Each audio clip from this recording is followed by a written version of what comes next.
Yeah, it's your boy Danny J. Quick, and I'm here with Kyron Silva. And we want to thank you for joining the Four Tales podcast. I want to know what it is Quick is trying to say. We're about to talk some comics and get a little bit controversial. Everything from indie books to movie to level commercial. With no rehearsals when we converse to coerce you. And then we do the quick takes and try to get to the person. So join us and get your comic book a few more sales once a week wherever you pod. It's Four Tales.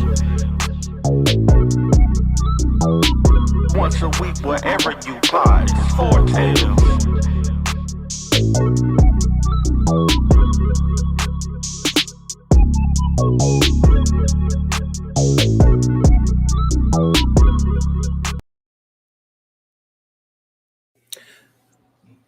Ladies and gentlemen, boys and girls, children of all ages, Towards Comics in collaboration with Fourth Wall Productions respectfully brings to you the 157th episode of the Four Tales podcast. I'm your host, Kyron Silva from Towards Comics. Across this way is a Porphyrophile, purveyor of Ace Blade, Danny J. Quick, and together we are your two award-winning Blurred comic creators here to help you find your next favorite comic. We are live on the Age of the Geekdom Network via Facebook, Twitch, YouTube, and Danny's TikTok. Yep. Okay. So if you're listening and watching this live, thank you for your support. Don't forget to like, subscribe, share, and review this podcast because all your positive reviews, interactions help us reach a bigger audience. Why you give me that look? What was that look for? You'll be saying words that I don't understand. I just want to make sure that I'm within regulations. Well, from my understanding, per Facebook, that word was actually said about you by, I think, Fish a couple of days ago or last week. Oh, yeah. The person who loves purple. Yeah. Yeah. See, you watch our show and you learn new things. I read it, but yeah. Increase your vocabulary. I got to. Ryan Robinson, what's going on? I got a bone to pick with you, by the way. With me? Yes. You needed to pick it. You needed to pick it live on the show. Yes, because let's hear it. I saw a TikTok that you put, I think yesterday, it might have been today. It was from 2 years ago, and in the caption you said, "This was me 2 years ago. I am now 20 pounds lighter." So my bone to pick with you is, well, congratulations on being 20 pounds lighter. But how you going to lose weight and not tell a brother how to lose weight? Because I've been trying to do that for a while. You just going to sit there and let me start. You've lost weight. Stop it, bro. You've lost weight. No. You look like you've lost weight. That's just the camera angle. Like if I turn around, you know how they have the fish lens cameras? I have the inverted fish lens, so it makes everything go in instead of out. Oh, up and down, right? Okay. No, man. Thank you. I appreciate that. I'll tell you exactly what I've been doing. Okay, I have not been drinking. Okay, I've been drinking a lot more water. I'm not gonna say I haven't been drinking soda or juices. I have been, but I'm drinking a lot more water. Okay. All right. My breakfast every day that I go to work, I eat 2 boiled eggs and 2 pieces of bacon for breakfast. That's my breakfast, and a citrus fruit and maybe an orange or something like that. Right. Hey, Mally, how you doing? and every opportunity that I get, I play basketball. That's literally it.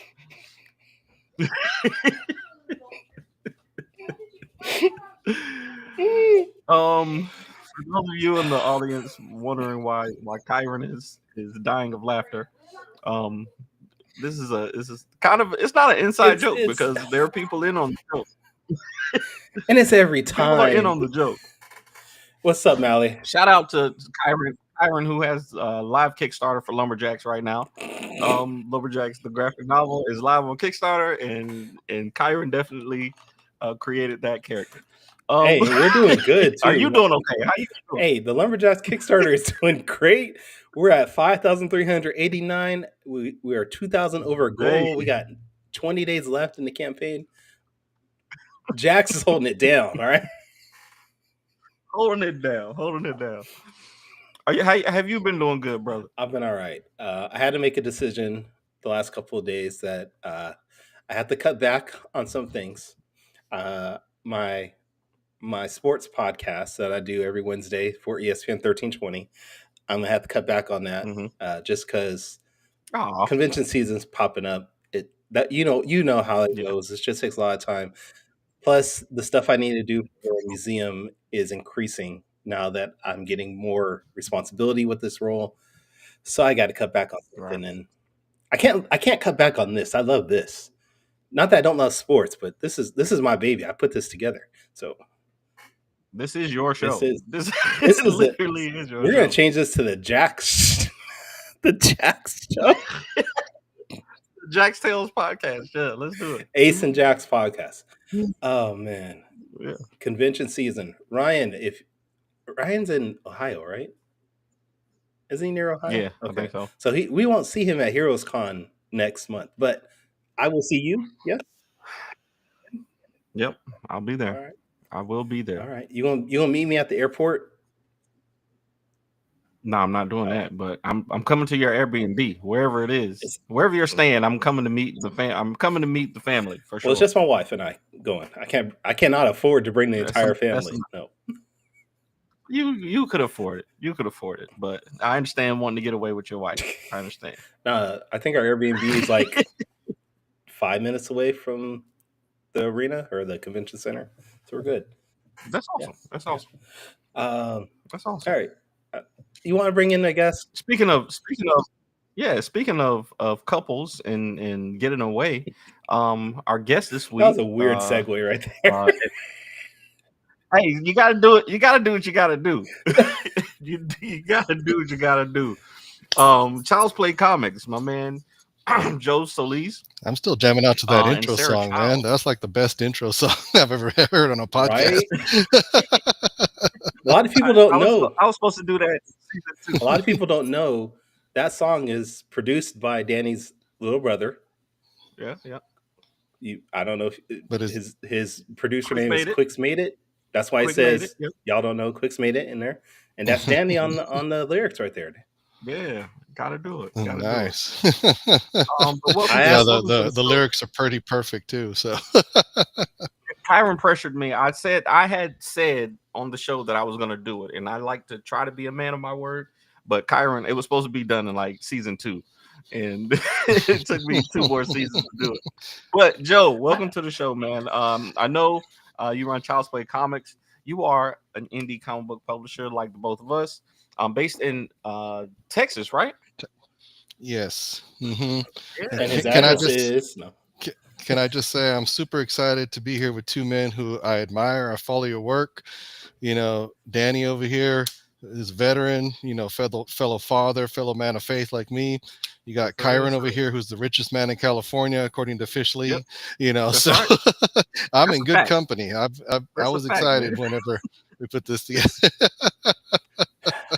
Kyron's already showing off his wealth with that X-Men game back there, So yeah, he's bragging, a little humble brag. He doesn't like show it off, but he shows it off. No, man, we're honored to have you, man. We appreciate you coming on the show. So for those who might not know who you are, Joe, would you give us a little background? Tell us a little bit about you and what you do. Sure. So me and my wife run Child's Play Comics. So her last name is Child. She's Sarah Child. Mm-hmm. So that's where the name comes from. We actually came to this through a pretty unique route because we've only been doing comics for 4 years, but our company is actually 11 years old. When we started it was a comic and game shop here in our town. And so the first couple of years, speaking of convention season you were talking about, that's how we started, just doing conventions, events for the first couple of years. And then we were finally able to afford a brick and mortar store back in 2016. We ran that for 2 years straight. But the problem was we were also doing our day jobs. And my body eventually gave out. I ended up in the hospital Christmas Eve. Wow. And that's when my wife was like, we're going to have to sell the store. So thankfully, we were able to sell it, keep the name, keep everything else. Then I, took some time off, and then the world ended. And then we had a child in the middle of that. And a lot of so, people did. My understanding is, yeah, they have nothing else to do. yeah. Yeah, he went to the doctor not too long ago, and they looked at his birth year, and they're like, "Oh, you're a COVID baby." I'm like, "I'm sorry, son. You're gonna have to deal with that for the rest of your life." So, Yeah.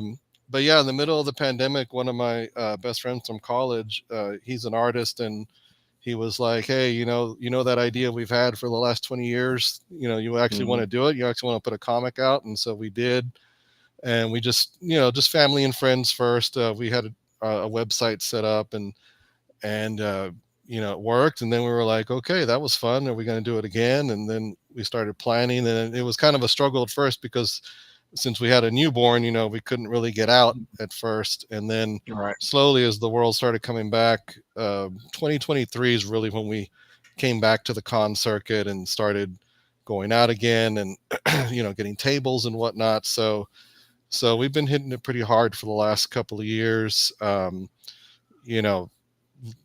Obviously learning about Kickstarter from guys like you and just everybody else. Eventually we launched our own back in fall of 2023, did our first one, did just finished our second one. And apparently people are getting their rewards because Brad Arney in the building, the second richest man in comics, said he got his comics today from you. Yes. How is it, Mally Simpson? Howdy. And yes, Brad, thank you for posting about that. I put a little note in there. I was asking people to please post about it when you get it. So I was going to ask you to tell us about Malia Mayhem. It's I see you got the D20 on there. Me and Kyron actually. Well, was it your first time doing playing D&D, or because I know it was my first time doing the homebrew with Fish a couple of weeks ago. And so tell us about the project and tell us what it's about. Well, Kyron probably did that because me and Fish Lee shamed him on Fish's show because he didn't know what a D20 was. So that was a while back. So that was when we were promoting the first Kickstarter. So see, now I'm going to take credit for that. See, I started the ball that eventually led to that because he felt so much shame when he left that podcast. I felt it from all the way over here in Texas.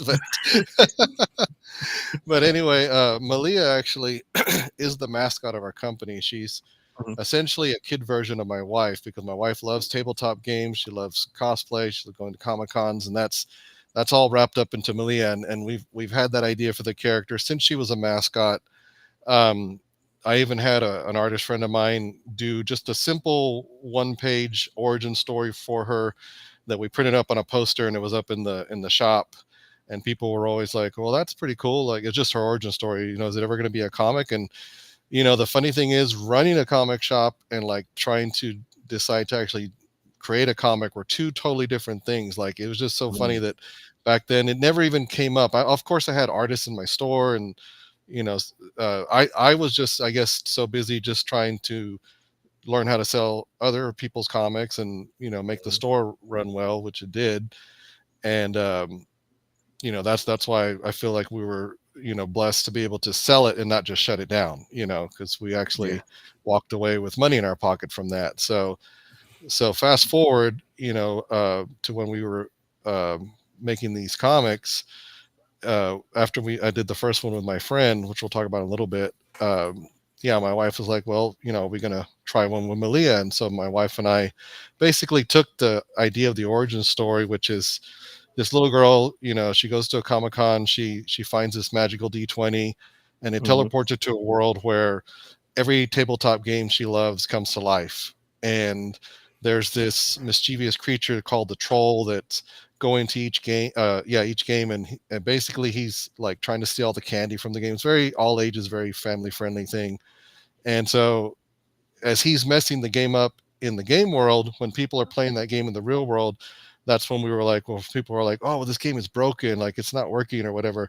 It's because the Troll's messing it up. And so Malia has to stop him so that way the game goes back to normal and people will play it. Otherwise, this is where the inspiration comes a little bit like from the movie The Never Ending Story. That idea of the nothing, like when people stop believing, that the world starts crumbling. Well, the game world starts falling apart for games that are forgotten or that don't, people don't play anymore. So it's just a way for us to have fun with our favorite tabletop games. Whatever game she's in, she has to follow the rules of that game. So like if it's a game where there's no fighting, then she has to find a different way to stop the troll, and that was kind of what we did in issue 1. So it's a lot of fun, and I mean I get to create it with my wife, and so we get to put, but because I was the comic book guy, in case that isn't obvious, for at our store, she was the tabletop person. So I was gonna ask. I think it's. Go ahead, Kyron.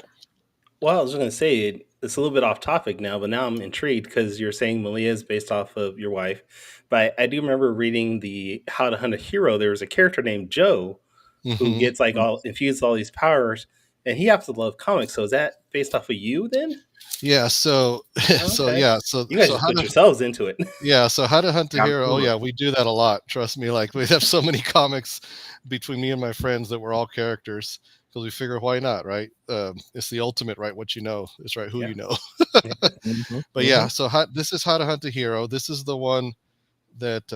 Hold on a second. This is what I warned Kyron about. No, Yeah. the demons are taking over. There, see, I told him. Okay. I told him before you came down. I said, "Don't panic. It's just a button I got to press, and it'll come back." So, so this is the one that we did in 2021, and my best friend Roy Gonzalez is the artist on this one. We both went to college together. You know, he's always just kind of drawn comics for fun and stuff, but never really did a real one until we published this one. And in this one, the premise. So yes, there is a character named Joe, and he's basically an amalgamation of both me and Roy. So it's like, yes, there's aspects of me, but there's a lot of aspects of him in that too. And in that story, when it first started, literally, when I say 20 years ago, I'm not picking an arbitrary number. It literally was. It was the night. I'm not joking. It was the night before September 11th. We stayed up late.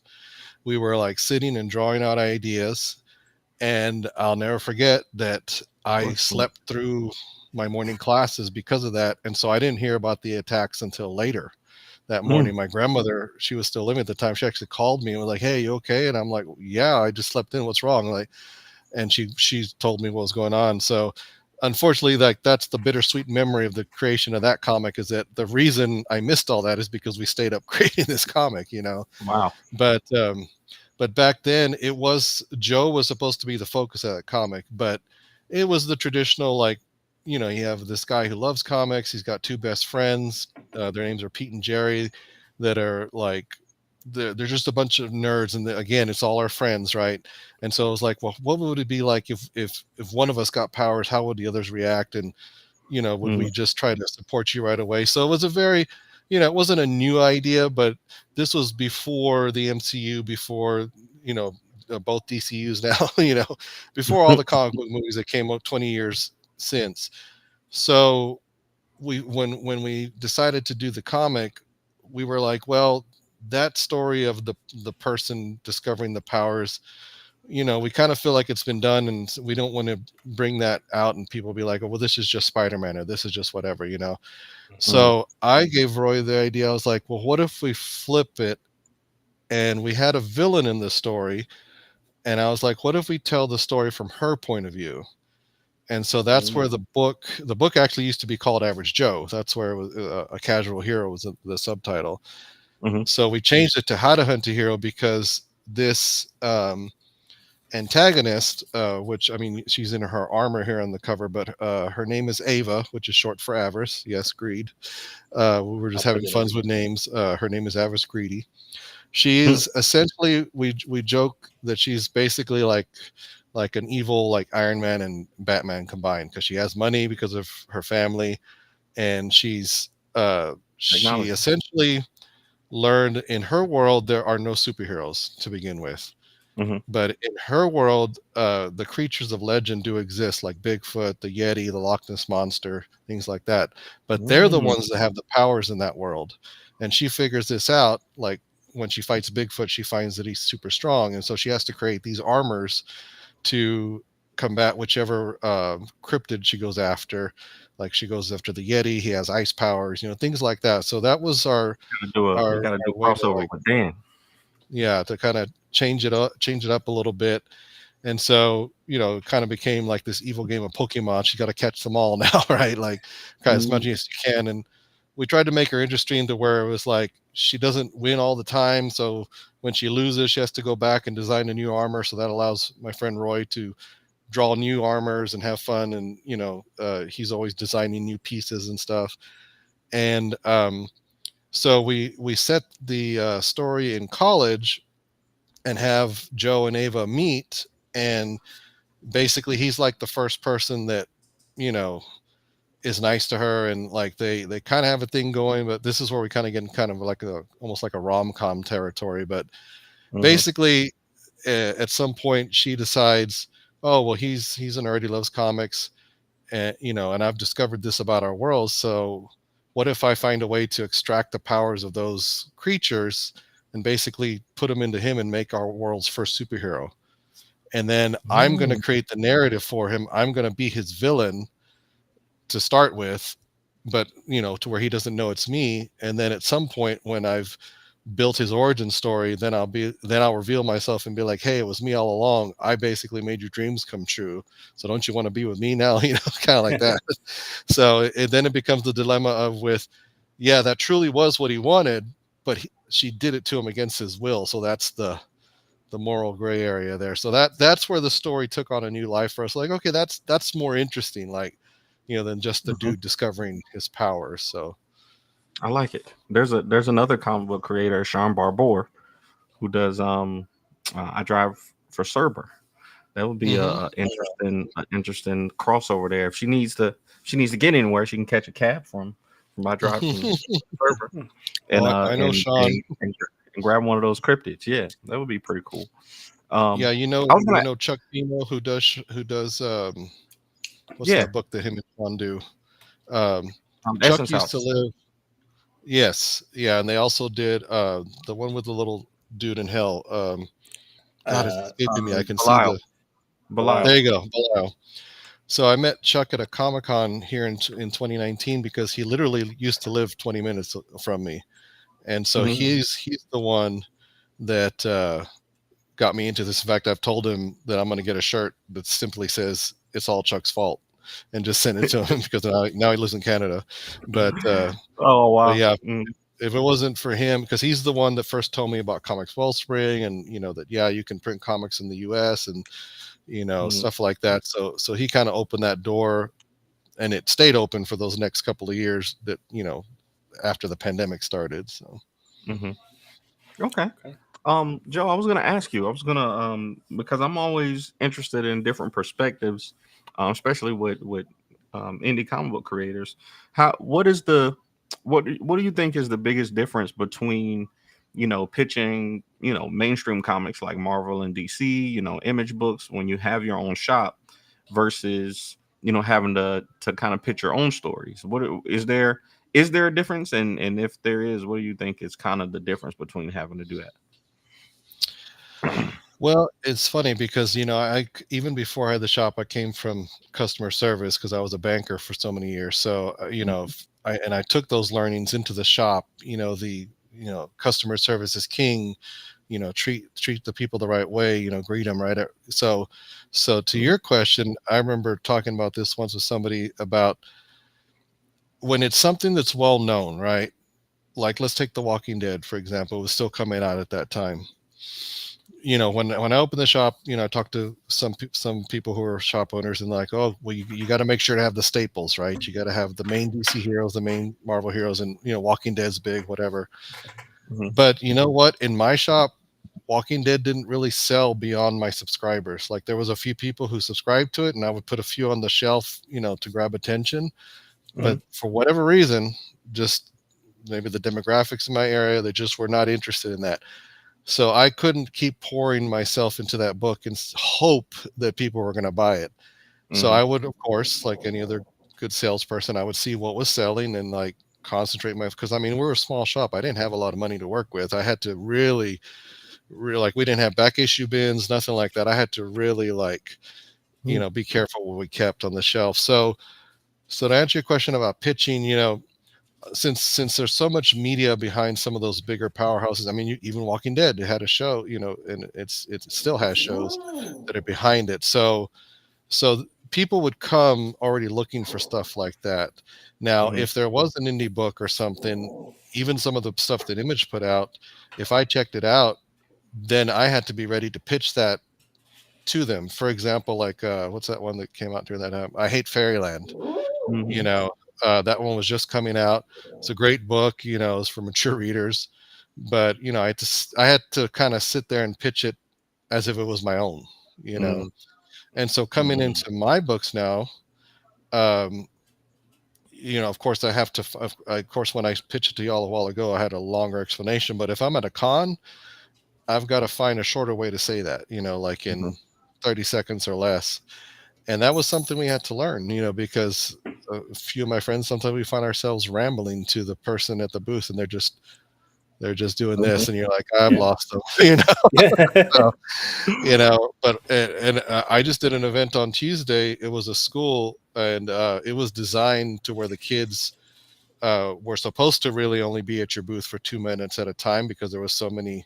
The teachers had this whole system that they wanted them to go through quickly. So you want to talk about pitching quickly, and then you got all these frantic kids, you know, with all their high energy. You know, I guess that would be a lesson in, you know, pitch to your audience, right? So, you know, I have these kids that their focus is all over the place, you know.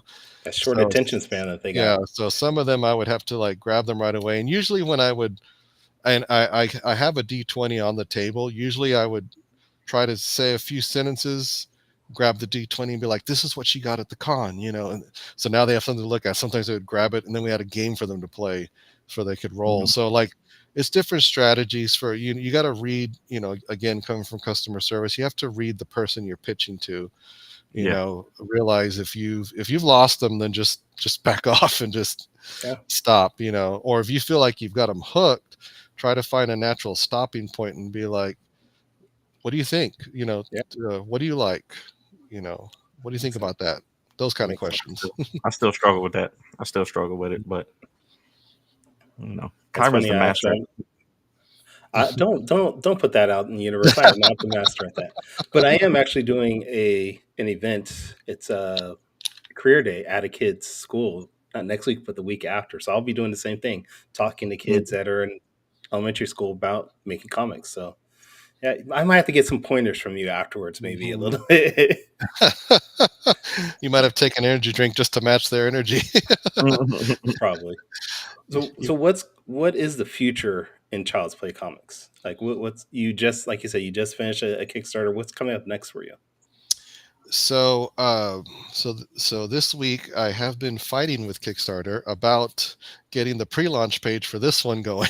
So that's the more immediate thing. Apparently, since we're still pretty new, they won't. I already have all the packages out. Like I got them out in less than 2 weeks, but apparently that's not good enough for Kickstarter. They're like, well, we need the recipients to mark as received, and so I'm already ready for them. You know, in 2 weeks, I'm going to send them a screenshot of every single what do you call it, tracking number that says delivered, because I'm just like, this is ridiculous, guys. Like, I understand, but I've given you no reason to doubt. I've already done 2 Kickstarters, you know, pretty fast. I think I got both books out within a couple of weeks of receiving them. So that's next. Then once we are pretty active in the con circuit around here, and I actually just got invited to one of the teams that manages like 3 or 4 of the cons in the area. I'm going to be doing a lot of their social media, so that's going to allow us to get into some cons with free tables, because I'm doing work to earn that, basically. And so that'll get us into some bigger cons, and then from there, you know, we're just always looking out for more events. That's one of the great things about being, our books are only all ages or teen. We don't go to mature.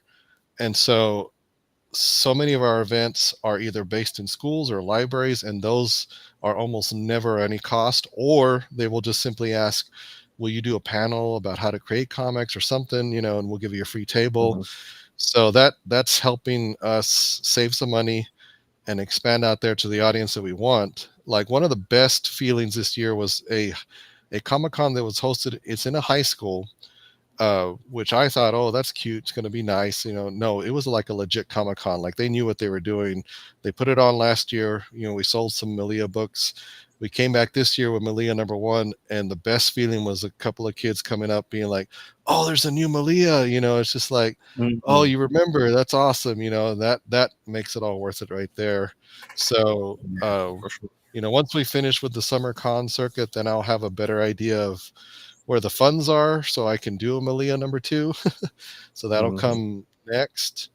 After that, we definitely want to just take the first 3 issues and put them like into a small hardcover, because we know that's a whole other different venue.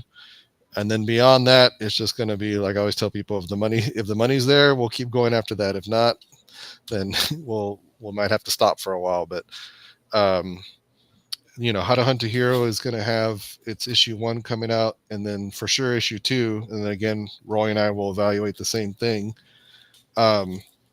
I did get one of my friends, I guess you could say, the bug bit him, and he started making comics. He's actually in the video game industry. He works for Gearbox. Like he just did the Borderlands games. Yeah. Oh wow, nice. Yeah, nice. He actually got the cameo in the Borderlands movie. It's real quick, blink and you miss it, but he's there. That's awesome. So last year I helped him kickstart his book, which is called Teen Strike, and he just finished this one last week. And so we kind of help each other out. My wife and I helped him with the editing on these books, and I help him with a ton of promotion. So you'll probably see me promoting Teen Strike out there. And I have seen it a few times on Facebook. Yeah. So in between, good. That means I'm doing my job. Is his name Jesse? Yeah, okay. That's my friend. Yeah. So we've him and Roy have known each other since high school, and I met them both in college. So we've been friends for a very long time, and it's super cool to be able to do this with them. And so he's got his own schedule of releases. It's a lot faster than ours, but yeah, he's got a great artist who is probably like already on issue 7 or something like that. And the Kickstarter was just issues 3 and 4. So when I'm not working on our stuff, I'll be helping him with that. So yeah, there's always going to be something to do. All right. Yeah. There's always something to promote. There's always something to do in the indie. But I think the networking is also, like, the community and the networking is also, fun. When you don't have a project out, you can always push something. You can always, there's always a Sean Barbour or Chuck Pinot or Kyron or me or you that has a project, that's worth pushing. Even when you don't have something coming out. So I think that's one of the great things about the indie community, for sure. Mm-hmm. Yeah, I try to share out what's that one? Crowdfund Your Comics. I think you guys are part of that one, where he has that thread where he says either post your Kickstarter or somebody else's Kickstarter here, and I'll literally post everybody's that I'm following. So that's usually what I'm doing too when I don't have something to promote myself. Because I'm not gonna lie, I'm not gonna be able to back everybody's book, but I can at least share it. So yeah, I haven't run across anybody that's actually used crowdfund or fund my comic. Do you guys have any experience with that? No, I've heard of it. I've heard people talk about it, but I couldn't tell anybody who I personally know that's used it. Okay, Danny, have you? No. I don't think I've even bagged anything on there. I'm strictly Kickstarter these days. When I can support, but I hear it's like a 1% platform fee or something like that. So it's probably more profit. I mean, less of an audience on there, but they take less from you than Kickstarter does. So maybe worth checking out. I just don't know anybody who's personally used it, but I have seen some good looking projects on there for sure. Have y'all ever tried Indiegogo? Because I'm tempted to give it a try just to see what it's like. I have. I did one Indiegogo project, and I did not do well on it. And I don't want to say anything about Indiegogo. I think it was all me and the way I marketed it. I just thought I'm just going to post this up here and people are just going to back it, but I did not market it well. So don't take my advice on it. Was it something that you already had on Kickstarter though? Because that's what I would do is I would like take Malia over there or something that I already have ready to go. Yeah, this was something. This was actually it was my trade for Shaman's Destiny. It was all 6 issues in this trade, and Mm-hmm. I funded it through Kickstarter. But this was before Indiegogo had that transfer option they have now, where you can move everything over. Or is that Backer Kit that has that too? But yeah, I already had everything set to go. I just didn't market it well. Also, one of those two has a feature to where it'll literally pull everything from Kickstarter. Like I don't have to rebuild it over there. Yeah, I think they have a system where it just imports, may not everything, but a lot of information. I know BackerKit also has that now, but it just takes what you had in what you had in Kickstarter and just moves some of the information over to make it easier for you. Yeah, I did have an experience on Indiegogo, and I thought we did a little animation. We had it was a good idea. We did a whole bring back Ace Blade thing. We did a short video, a short film, all kinds of stuff, and it just didn't. It just was not the right place for my project, I guess. And, but it was, but also I think I like the urgency of you have to hit this amount by this date or you get it's all or nothing. Like I think that kind of the deadline of that is something I really like. But Kickstarter fear of missing out. yeah, for sure. If you just Google Indiegogo and then Aceplay, you'll find Danny's campaigns on there fairly easily. Just saying. So much slimmer Danny J. Quick there also. Man, why are we talking about weight tonight? I don't want to get into those I'm having the same problem. It's one of the things we have as we get older. We got to worry about our weight. I know that. Yeah. Well, I don't know how old you all are compared to me. Let's see. I'll be 47 in October. So. All right, you're a couple years older than I am. So. Okay. I just turned 40, so I'm right there. We're all in the same bracket. Yeah. Danny's at Danny's at that point where his body's about to start collapsing on him. He just doesn't know it yet. It started collapsing in my 30s. That's why I got 10 medications I'm supposed to be taking. Got to take vitamins and all kinds of stuff. You remember, I'm an Army veteran. That's so true. That took some years off. This lower back is made of jelly. But you ready for quick takes? Yeah, I'm ready. All right, let's do it. Wait, I'm not ready. I am ready.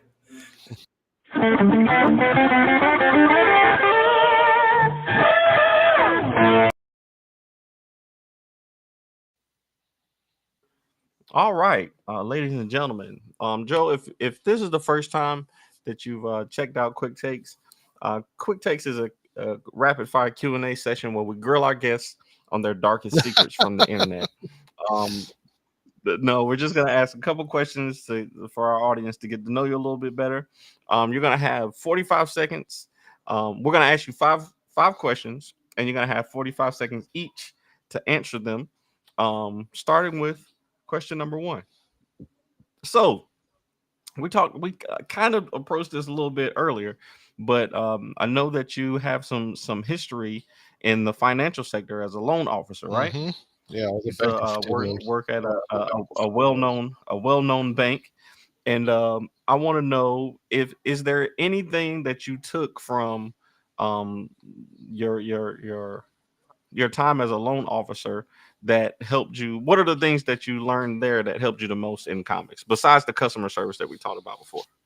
Okay, well, if besides customer service, that takes a big chunk out. So I would say let's still focus on the finances, because I do the finances, obviously. So yeah, knowing how to budget all this stuff, knowing how to look for the good prices, not being afraid to switch over companies if it gets too expensive or find ways to. I always have the people in the con in mind, not Kickstarter, because I know $10 books on Kickstarter are normal for some people, but a parent buying my book for their kid at the con, $10 may not be. So I trying to find out ways to keep the cost down. That's definitely where that came in for me. I think that's really important. That's something that a lot of us indie creators don't have a specialty in. Like, we don't have the experience in the financial world to be like, how do we find the best costs, and how do we, budget properly? Like, it's taken me a long time and a lot of lessons from Kyron and a lot of spreadsheets to learn how to do things better. So I think that's definitely a great tool to have in your belt. It did help that you stopped Question number buying 2. everything that was purple. I didn't stop. I became more selective. Oh, okay. Yes. Question number 2. I believe you and your wife spent some time at Disney for, I believe it was an anniversary a couple years ago. I want to know, and I know I'm a big fan of a lot of Disney properties, but taking the kids to Disney is a little different than going by yourself. So I want to know, what's the best part of going to Disney as an adult? It's just because I'm a big kid when it comes to Disney. Like, I grew up with them. I love all their stuff, and not only do I love the nostalgia that I'm attached to, obviously, because of things that I grew up, but I'm forever learning about how that stuff was made and like seeing the behind the scenes. And so when I go to that park and, talking about finances, I see one of the greatest entrepreneurs of all time, like his vision come to life there. And that is so inspiring for me to see that and to see how it still continues to work almost 50 years after the guy passed away. It's still operating. Is it perfect? No, but it has a system, and it has the way that he put it together. That is one of the things that I really enjoy that probably a lot of people don't think about. Absolutely. Yeah, Disney is definitely an experience. Did you go to, was it Disneyland or Disney World? This most recent time was Disneyland, because we took our 4-year-old. This was his first time, and that one is definitely more geared towards younger kids like him. Disney World is a commitment because it's so far spread out. I think he would have gotten tired on that one. Oh, Disney. Oh, the one down over here is bigger than Disney. Oh, yeah. So Disney World is huge because it's segmented more, and it's got more land. Because the famous story is that the Disneyland, they bought up around him and he couldn't expand. So you can stand at the castle in Disneyland and you can see the entrance to every park. You cannot do that at Disney World. So Disney World is about 2,500 acres. Disneyland is about 500 acres. Mm-hmm. Oh, wow. 25,000 acres. Yeah, I've never. And Disneyland is only 500 acres. I've never been. I want to go to Disneyland so bad, but it's on the other side of the planet. Okay, cool. So question number 3. I know you are a fan of Star Wars, right? Oh yeah. And Star Wars has a lot of great lessons. I think one of the great things about Star Wars is that you can take some of the lessons that you learned in Star Wars and apply them to real life. So, what are some of your favorite Star Wars lessons, or are there any Star Wars lessons that you've learned to apply in real life? Oh yeah, I mean, some of the famous quotes just still hit me hard, like when Luke tries to, lift the ship out in Empire, and Yoda, when he says, I don't believe it, and Yoda tells him that's why you fail. So many times in life, it's true, so true. And as I get older, I see it more and more. And I never would have done stuff like this if I had been afraid to fail. And I have, failed at a few things what we're doing here, but you just keep going. And, the whole thing, even the prequels about the whole, the anger leads to hate leads to suffering, all that. It is absolutely true. I've seen people go off the deep end, and I watch all those steps, and so I try, especially like we said, being a believer, to not give into those things, so that way I can, hopefully live my life in a crazy world without suffering so much like he did. So. Yeah, absolutely. I love it. Okay, now on a serious note, Joe, for question number 4, I seriously considered contacting the authorities on you because I saw that you forced your child to watch all 14 of the Land Before Time. Oh dang, y'all did some research. Wait, there's 14 of those movies? Yeah, that was like, was that last year? No, there's really 14. Yeah, we bought a box set, and I was shocked too because the box set was like $14. So I'm like, $1 a movie? Hell yeah, to keep him entertained. Bro, So we complain my about Fast question and Furious, is, you know, so my question is, did you force yourself to watch them alongside your son, or did you just sit him down? And if so, like did what did he learn from? Because the first two are really the only two worth watching, in my opinion. But I didn't get past 5, so I could maybe they got better. I don't know. But what kind of value did you find in The Land Before Time? Well, he was still little when he did that one. I can't remember if he was 2 or 3, but so he made it through the rough part of part 1 pretty easily because I don't think he like grasped what was really happening to the mother and all that. So after that, I think just as we went further along, I just found myself on my phone more while he was watching. So I can't honestly say, it just went into that territory later to where, it was just, we have one good idea. So we're going to make a whole movie out of that one idea. And we have 2 good ideas. No, save that second one for the next one because we'll make a whole other movie. That's essentially what happens with the later ones. They're just very simple little plots just to make another movie. Sounds like Hollywood. Sometimes these things they're like, okay, this movie made so much money, we're just gonna keep making them until we can't make them anymore. And that's probably what happened. It was boring. Okay. All right. Well, I won't call CPA on you. All right. So for question number 5, we always do a top 5 list.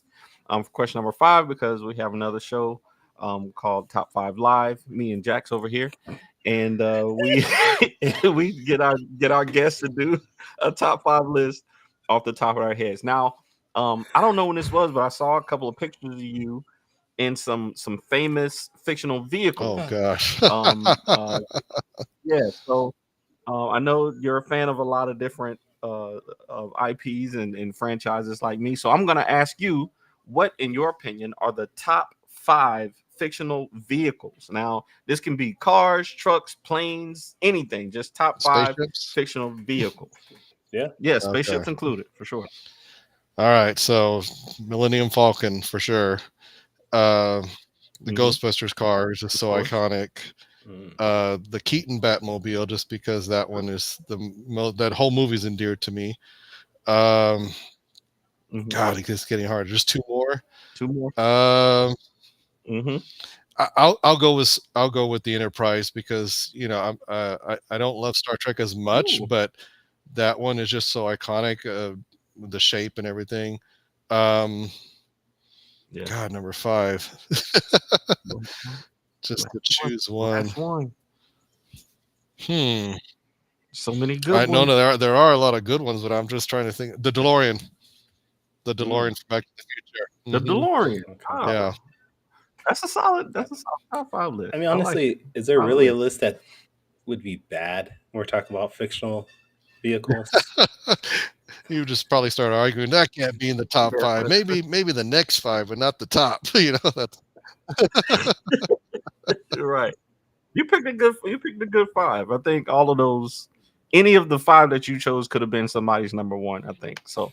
That's good. Paper, appreciate you doing that. Paper in college about shapes and recognition, and one of them was the Enterprise, the Mickey Mouse ears, things like that, like the silhouettes and how important it is for recognition.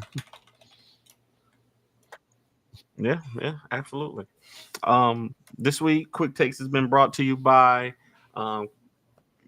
Gemini Comic Supply. If you go to GeminiComicSupply.com and use the promo code AceBlade, you'll get 10% off your entire order. Thank you for doing that. Back to you, Kyron. 1, 2, 3, 4, 5. Hold on. I declare it no more. It really was 14. And there was a 2-season series of, holy fuck, how many land? And a musical and 2 musicals, right? We stopped at movie 14. So Well, I mean, there's nothing else after that. Well, what's funny is that how close to modern day they got to. I want to say that number 14 was in 2016. Yeah, or something crazy. Yes, because I thought, this makes sense. Maybe they ended in the early 2000s. No, they went pretty far. Like they spread them out. That's wild. Wow. And Littlefoot stayed little the whole time too. Littlefoot has dwarfism. Logic. That's crazy. All right. Well, we appreciate you being on, Joe. We want to make sure our audience follows you and follows your work. So where's the best spot on the internet and the interwebs for us to keep up with you and your work? So if you just go to our website, childsplaycomics.com, and if you scroll all the way to the bottom, you'll see a line of all the different social media platforms we're on. So I always tell people just pick your favorite and follow us on that one, because I post pretty much on all of them. Obviously I have my favorites, but I try to keep active on the majority of them. Let's put it that way. All right, cool. And Danny, where can people check you out? Well, that sounds weird. If you want to find me, the best place to go is our website, fourthwallpros.com. And if you want to find me, it's at the Ace Blade on all social media platforms. I was going to ask you, Joe, is it like the Child's Play? Do you get anybody? Because there was a famous horror. I was going to ask that too. One of my friends, he hit it off the bat. When we had the logo for the store, he digitally took out Malia and he put Chucky in there, and I'm like, oh yes, I know, I'm gonna deal with that forever and ever, but it's okay.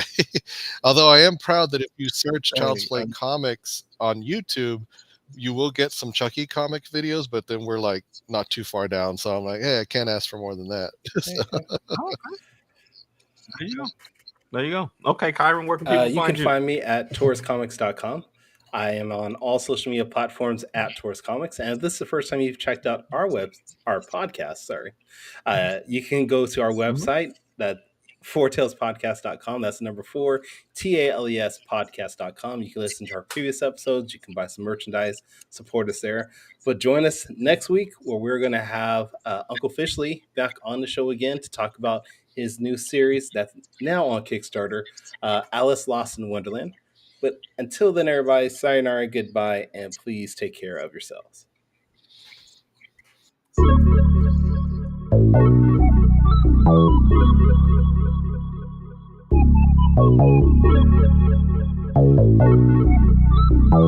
want to know what it is Quick is trying to say.